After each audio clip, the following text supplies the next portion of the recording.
ಅಂತ ಒಂದು ಪ್ರಶ್ನೆಯನ್ನು ನಾವು ಕೇಳ್ತಾ ಇದ್ದೀರಾ. ಹಾಗಾಗಿ ಸರ್ಕಾರ ನಮಗೆ ಏನು ನಿರ್ದೇಶನ ಕೊಡುತ್ತೆ ಆ ಥರ ನಾವು ನಡ್ಕೊಳ್ತೀವಿ. ನಮಗೆ ನಿನ್ನೆ ಹೇಳಿರ್ತಕ್ಕಂಥ ನಿರ್ದೇಶನದ ಪ್ರಕಾರ ಯಾರೇ ಆಗಲಿ ಈ ಥರ ಒಂದು ಪರ್ಯಾಯ ವ್ಯವಸ್ಥೆ ಒಳಗಡೆ ಏನು ಇದು ನಮ್ಮದು KSRTC ಟಿಕೆಟ್ ದರ ಇದೆಯಲ್ಲ, ಟಿಕೆಟ್ ದರವನ್ನು ಕೊಟ್ಟೇನೆ ಪ್ರಯಾಣಿಸಬೇಕು. ದಾರಿಯಲ್ಲಿ ಸ್ಟಾಪ್ ಆಗಿ ಬೆಟ್ಟ ಸರ್ಕಲ್ ಇದೆಯಾ ಅಥವಾ ಬೆಂಗಳೂರು ಸರ್ಕಲ್ ಇದೆ, ಚಿಕ್ಕಮಗಳೂರು ಈ ಥರ ಜನ ಅಲ್ಲಿ ಸ್ಟಾಪ್ ಮಾಡಿಕೊಂಡು ಪಬ್ಲಿಕ್ಗೆ ಕರ್ಕೊಂಡು ಹೋಗ್ತಾ ಇದ್ದಾರೆ. ಸೊ ನಾವು ಅವರಿಗೆ ನಮ್ಮ ಸ್ಟಾಪ್ ಅಲ್ಲಿ ಕೂಡ ಹಾಕ್ತೇವೆ ಇಂಪಾರ್ಟೆಂಟ್ ಕೆಲಸದಲ್ಲಿ. ಮತ್ತು ನಮ್ಮ ಸೈಡಿಂದ ನಾವು ಇನ್ಸ್ಟಾಲ್ ಮಾಡಿಸಿ ಯಾವುದೂ ಥರದ್ದು ಎನ್ಕರೇಜ್ ಆಗಬಾರ್ದು, ಯಾವುದೋ ಇನ್ಸಿಡೆಂಟ್ ಆಗಬಾರ್ದು ಇನ್ಸ್ಟಾಲ್ ಮಾಡ್ತಿದ್ವಿ. ಪೀಸ್ಫುಲ್ ಆಗುತ್ತೆ ಇಷ್ಟು. ಮತ್ತೆ ಶಾಲೆ ಹತ್ರ ಹೋಗ್ತೇವೆ, ಮತ್ತೆ ಮಕ್ಕಳನ್ನು ಸುರಕ್ಷಿತವಾಗಿ ಶಾಲೆಯಿಂದ ಕರ್ಕೊಂಡು ಅವರವರ ಮನೆಗಳಿಗೆ ತಲುಪಿಸ್ತಕ್ಕಂಥ ಕೆಲಸವನ್ನ ಮಾಡ್ತಾರೆ. ಹೀಗಾಗಿ ಈ ಮುಷ್ಕರವನ್ನ ಮಾಡ್ತಾ ಇರೋದ್ರಿಂದ ಇಷ್ಟೆಲ್ಲ ಸಿದ್ಧತೆಗಳನ್ನ ಮಾಡ್ಕೊಂಡಿದ್ವಿ. ಆದಾಗಿ ಕೂಡ ನಾಳೆ ಮಾನ್ಯ ಮುಖ್ಯಮಂತ್ರಿಗಳು ಕೂಡ ರಾಜ್ಯ ಮಟ್ಟದಲ್ಲಿ ಒಂದು ಇವ್ರ ಜೊತೆಲಿ ಮಾತುಕತೆ ಮಾಡ್ತಕ್ಕಂಥ ಒಂದು ಕಾರ್ಯಕ್ರಮ ಕೂಡ ಇರೋದ್ರಿಂದ ನಾಳೆ ಅವರ ನಿಗಮಗಳ ಜೊತೆಯಲ್ಲಿ ಅವರು ಯಾರು ಕಾರ್ಯದರ್ಶಿಗಳು, ಅಧ್ಯಕ್ಷರು ಮತ್ತು ಸಂಘದ ಪದಾಧಿಕಾರಿಗಳಿದ್ದಾರೆ ಅವ್ರ ಜೊತೆಯಲ್ಲಿ ಸಭೆಯನ್ನೆಲ್ಲ ಮಾಡಿ ಒಂದು ವೇಳೆ ಮುಷ್ಕರವನ್ನು ಕೈ ಬಿಡ್ತಕ್ಕಂಥದ್ದೇನಾದ್ರೂ ಪ್ರಕಟ ಮಾಡಿದ್ರು.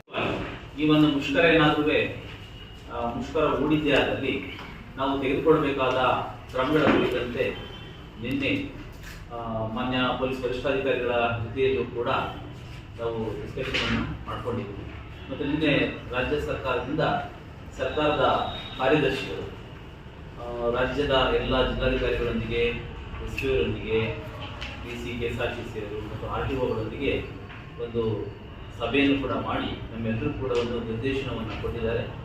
ಜೊತೆಗೆ ಸಾರಿಗೆ ನಿಗಮಗಳ ನೌಕರರು ಮುಷ್ಕರವನ್ನು ಹೂಡಿದ್ದೇ ಆದಲ್ಲಿ ಸಾರ್ವಜನಿಕರಿಗೆ ಏನು ಪ್ರಯಾಣಕ್ಕೆ ಯಾವುದೇ ತೊಂದರೆ ಆಗಬಾರ್ದು ಅಂತಕ್ಕಂಥ ನಿಟ್ಟಿನಲ್ಲಿ ನಾವು ಪರ್ಯಾಯ ಮಾರ್ಗಗಳನ್ನು ಕಟ್ಕೊಳ್ಬೇಕಾಗಿರ್ತಕ್ಕಂಥದ್ದು ಬಹಳ ಮುಖ್ಯ ಆಗಿದೆ.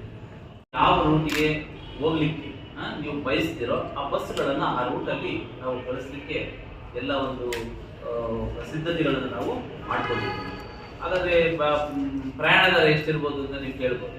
ಪ್ರಯಾಣ ದರದಲ್ಲಿ ಏನು KSRTC ಅವರು ಏನು ಪ್ರಯಾಣವನ್ನು ನಿಗದಿ ಮಾಡಿದ್ದಾರೆ ಅದೇ ಪ್ರಯಾಣದ ದರದಲ್ಲೇ ನಾವು ಜನರಿಂದ ನಾವು ಟಿಕೆಟ್ಗಳನ್ನು ಮಾಡಿಬಿಟ್ಟು ಟಿಕೆಟನ್ನು ಅವರು ಖರೀದಿ ಮಾಡಿಕೊಂಡ್ರೆ ನಾವು ಆ ಬಸ್ಗಳಲ್ಲಿ ಅವರು ಯಾವ ಒಂದು ಡೆಸ್ಟಿನೇಷನನ್ನು ತಲುಪಬೇಕು ಅಂತ ಇದ್ದಾರೆ ಆ ಡೆಸ್ಟಿನೇಷನನ್ನು ತಲುಪಿಸಲಿಕ್ಕೆ ನಾವು ಬಸ್ಗಳ ಸೌಕರ್ಯವನ್ನು ಕೂಡ ಮಾಡ್ತೀವಿ.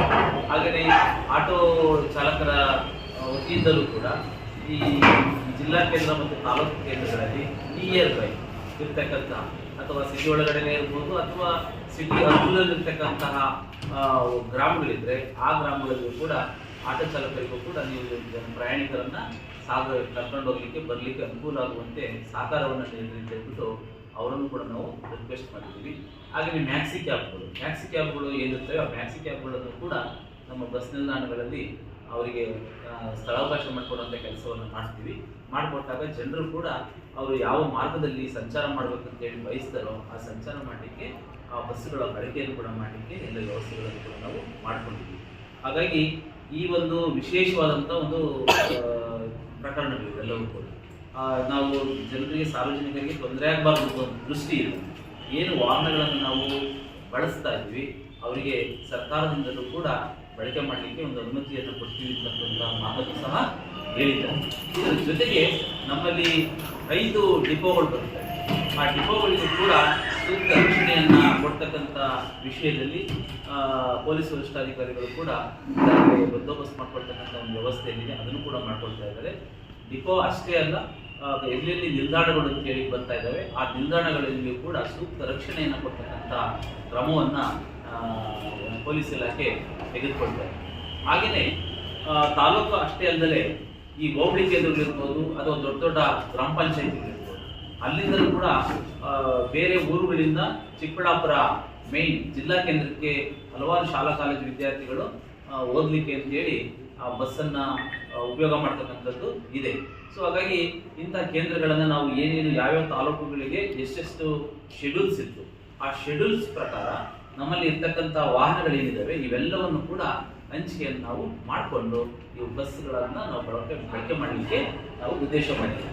ಹಾಗಾಗಿ ಒಪ್ಪಂದ ವಾಹನಗಳು ಒಟ್ಟು ವಾಹನಗಳು 88 ಇದೆ, ಮಜಲು ವಾಹನಗಳು 120 ಇದೆ, ಖಾಸಗಿ ಸೇವಾ ವಾಹನಗಳು 51 ಇದೆ, ಶಾಲಾ ವಾಹನಗಳು 581 ಇದೆ, ಮ್ಯಾಕ್ಸಿ ಕ್ಯಾಬ್ಗಳು 219 ಇದೆ. ಹಾಗಾಗಿ ಸಫಿಷಿಯಂಟ್ ನಂಬರ್ಸ್ ಬಸ್ಸಸ್ಗಳು ನಮಗೆ ಅವೈಲಬಲ್ ಇದೆ.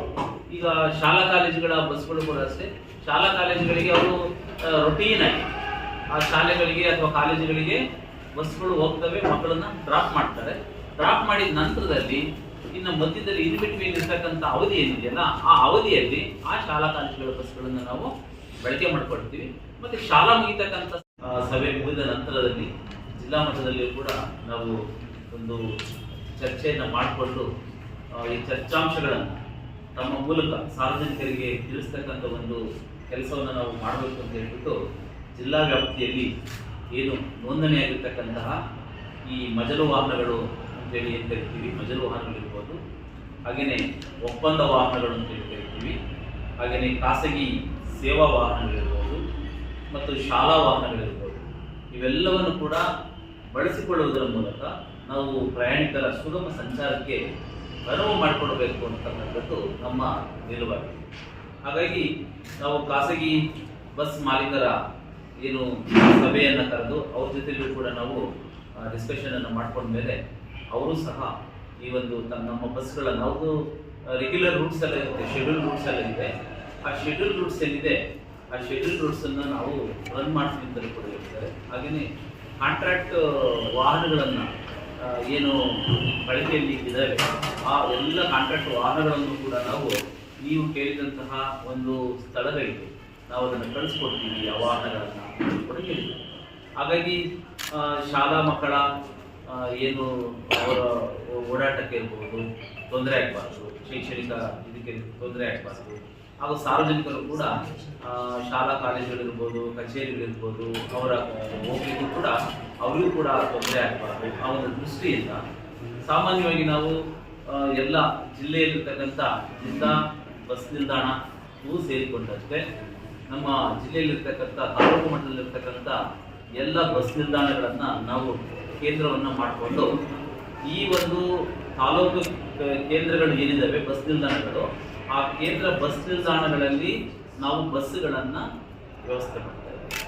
ಬಸ್ಗಳು ಖಾಸಗಿ ವಾಹನಗಳಿರ್ಬೋದು ಮತ್ತು ಮ್ಯಾಕ್ಸಿ ಕ್ಯಾಬ್ಗಳಿರ್ಬೋದು, ಹಾಗೂ ಕಾಂಟ್ರಾಕ್ಟ್ ವಾಹನಗಳಿರ್ಬೋದು, ಮಜಲು ವಾಹನಗಳಿರ್ಬೋದು, ಇವೆಲ್ಲವನ್ನು ಕೂಡ ನಾವು ನಿಲ್ಲಿಸ್ತಾ ಇದ್ದೀವಿ.